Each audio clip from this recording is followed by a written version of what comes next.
Mu lutuula lw'akabondo k'ababaka ba NRM oluyitiddwa ekipayopayo mu makago gwa Pulezidenti Entebbe olwaleero, ababaka gye basinkanidde okusalawo okuwagira ekya gavumenti okusindika amagye mu ggwanga lya South Sudan okuzza emirembe oluvannyuma lw'obutabanguko obwabaluseewo ku ntandikwa ya wiiki eno. Bw'abadde awayamu ne bannamawulire ku Paalamenti akawungeezi ka leero, Nampala wa gavumenti Den Samson Obua ategeezezza nti Pulezidenti asobodde okubamatiza ku bwetaavu bw'okusindika amagye South Sudan. To support the deployment of the UPDF in South Sudan as a necessary intervention for peace enforcement to protect lives, restore stability, and prevent further escalation of conflict.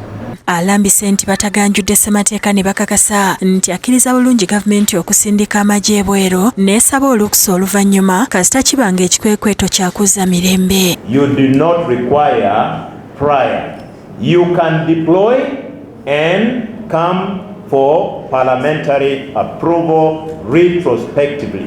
Obua ategeezezza nti ekisigadde kwe kuwandiikira minisita w'ebyokwerinda ayanje ekiteeso mu Paalamenti ekisaba olukusa lw'ababaka okutwala amagye g'eggwanga ebweru. I am going to extract this motion and write to both the Minister of Defence and Veteran Affairs and the Attorney General. Wabula era kitegeerekese nti President Museveni era ssentebe wa NRM asinzidde mu lukiiko luno n'awakanya ebyavudde mu kalulu k'e Kawempe. Ababaka abeetabye mu lukiiko luno bagamba nti President ategeezezza nti baakugenda mu kkooti okuwakanya obuwanguzi bwa munne NUP Erias Luyimbazi Nalukoola. President atugambye ku kalulu k'e Kawempe natunonyola nti ebivudde mu kalulu ak'e Kawempe tabimatidde. President agambye nti tabadde mumativu ekyabadde Kawempe. Yamaliriza ng'agamba nti akalulu tekagenze bulungi n'olwekyo ensonga zijja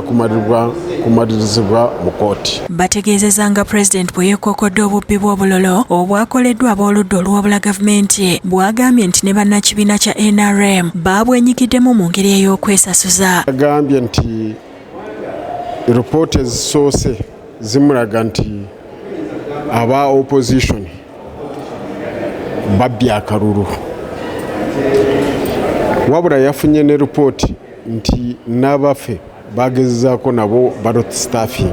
Naye President atugambye kino akirabye ate yenga omukulu agenda kutula wansi alabe ensonga zino. Kyokka ababaka bategeezezza nti Pulezidenti anenyeza ab'ebyokwerinda nti nabo baliko ensobi ze baakoze ezalemesezza munna NRM. President akigambye nti yes, ne security nayo ebadde eyinamu some problems.